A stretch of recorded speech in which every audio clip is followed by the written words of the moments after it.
Assalamu alaikum, my dear students and viewers. Ara, senior lecturer in English from Saidpur Cantonment Public School and College, Saidpur, Nilphamari.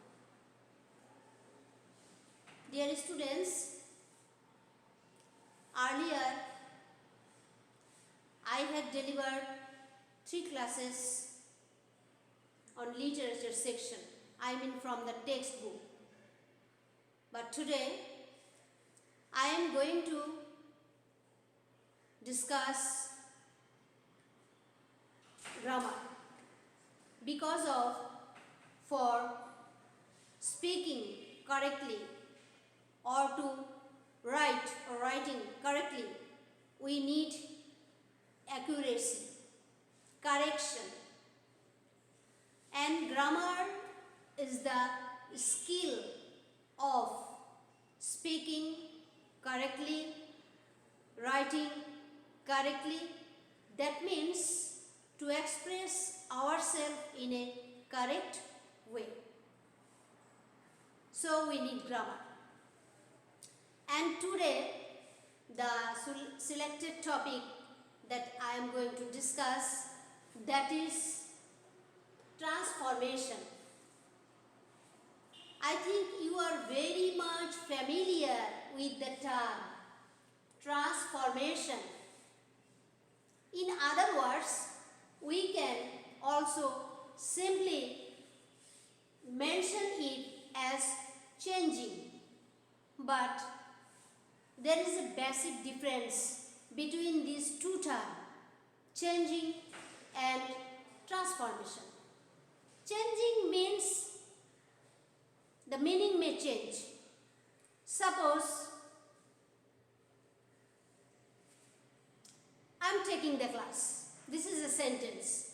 I am taking the class. This is a sentence, affirmative sentence. I am taking the class.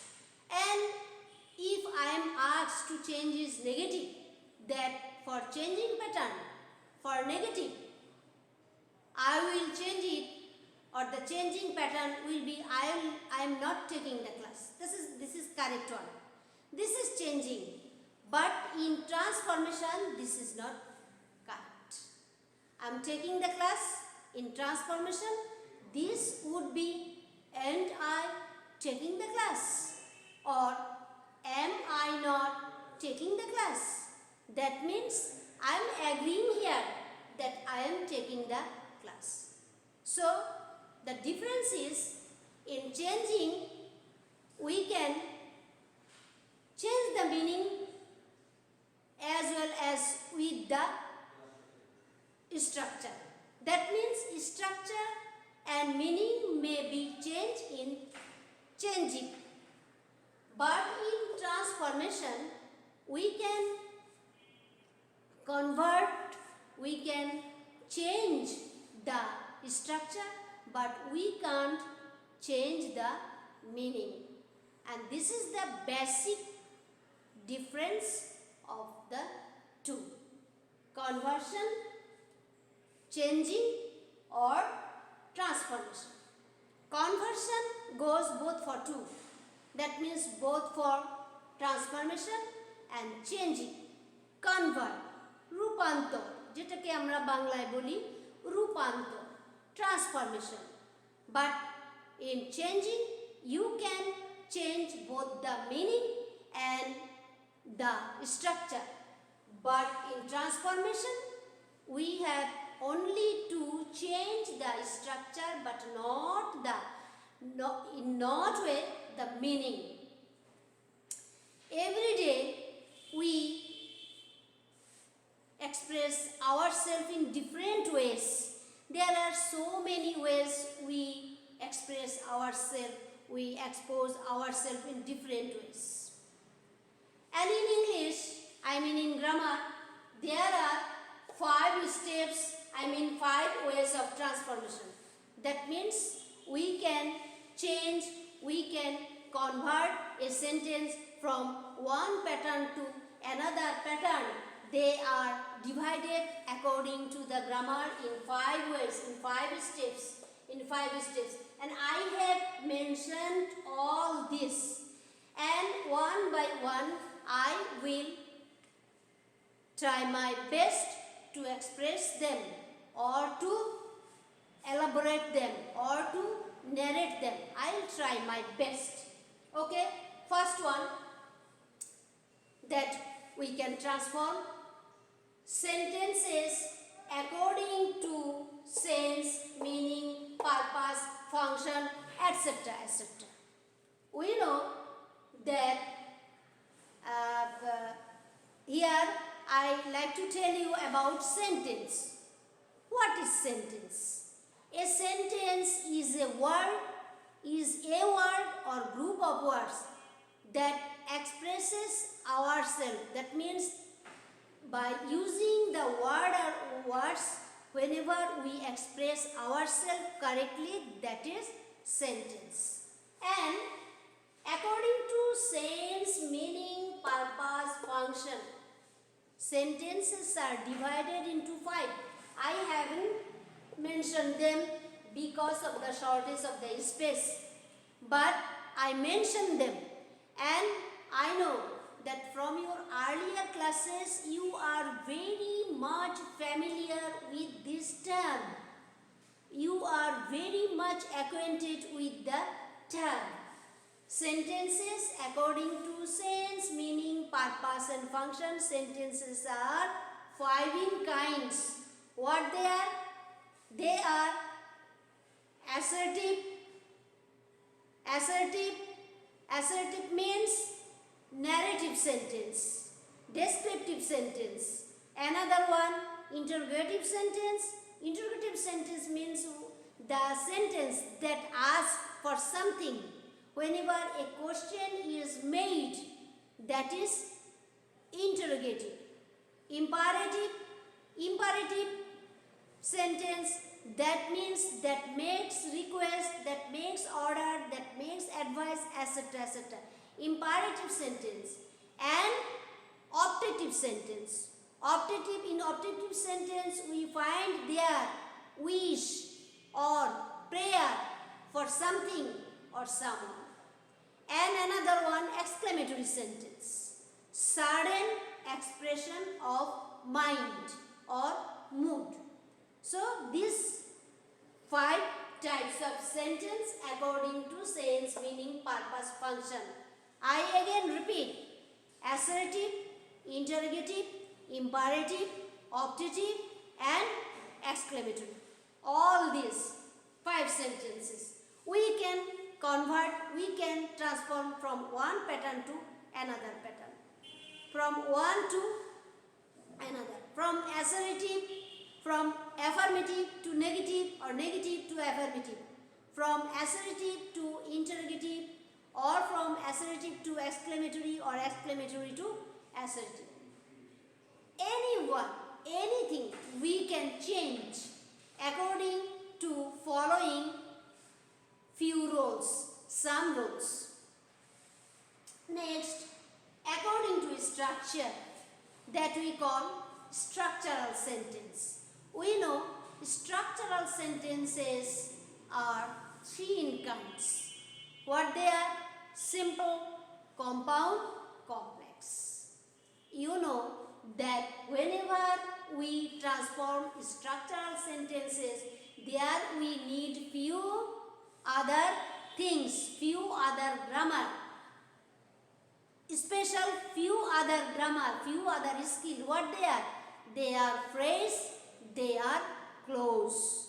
Because for simple, compound, complex, there we need extension, there we need more and more main clause or subordinate clause. Otherwise we cannot transform them, we cannot convert them from one to another. So 3 types of sentences according to structure. They are simple, compound, complex. Another step of transformation, that is according to voice. Voice. Students, you are very familiar with the term voice. That is baccho. Banglaয় আমরা যেটাকে বলি baccho. And this voice, you know that one is active, that means the work is done, the speech is done directly, that is active, and indirectly, that is in another way. That is in another way. That means indirectly, that is passive. So we can transform active to passive or passive to active.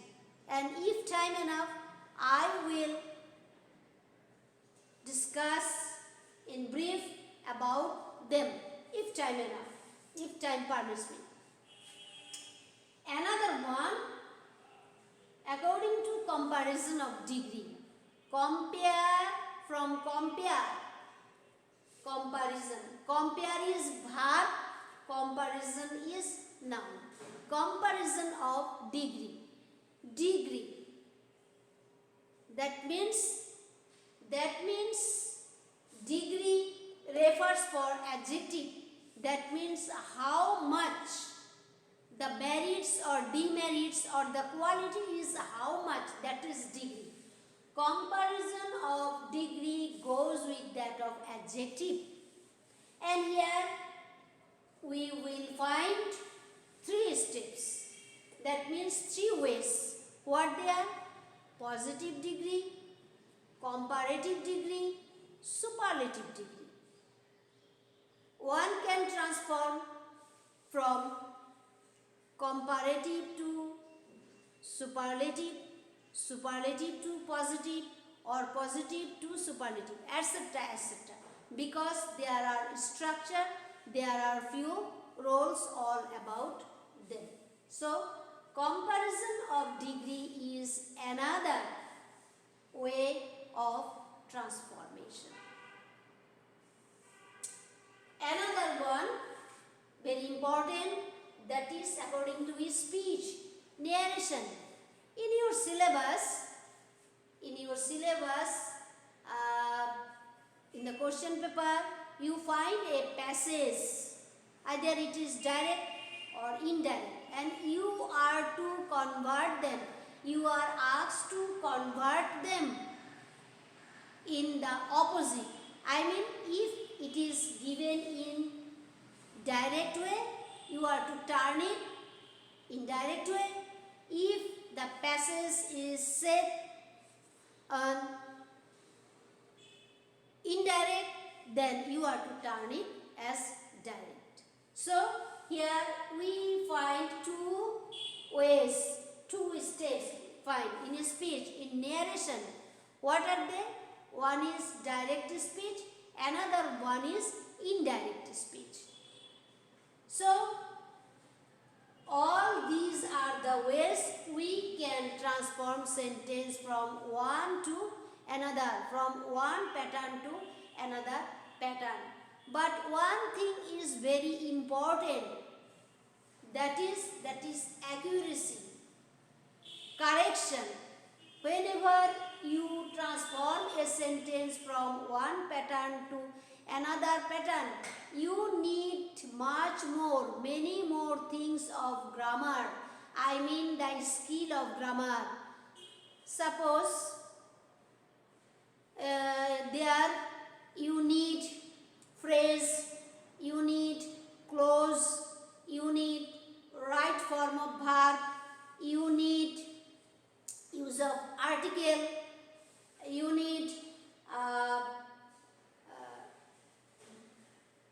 3 degrees of adjective, I mean positive, comparative, superlative.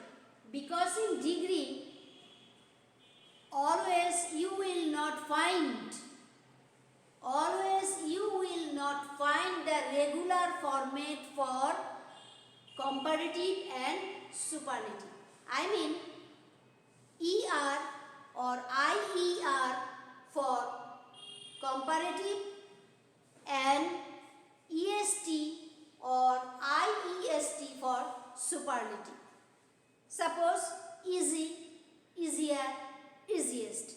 This is regular format of degree, but there are irregular also. There sometimes we have to use more for comparative, most for superlative. Just like beautiful. Comparative, more beautiful.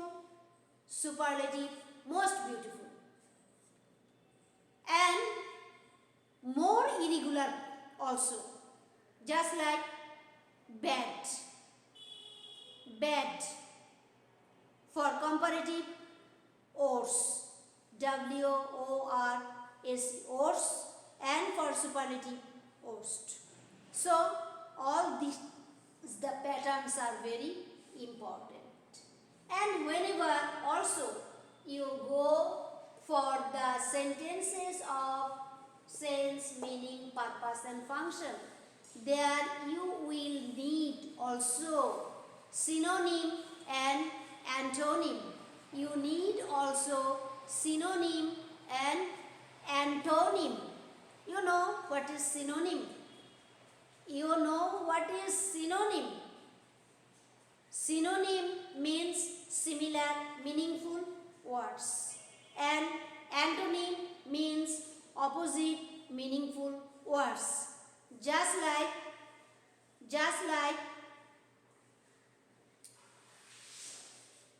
honest. Honest. And what would be its synonym? Sincere, helpful, etc. etc.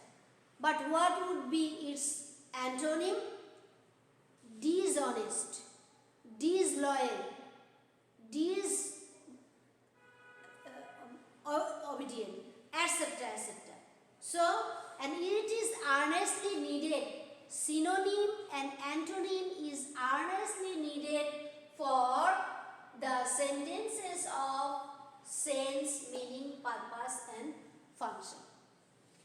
And for structural sentences, you earnestly need phrase and clauses.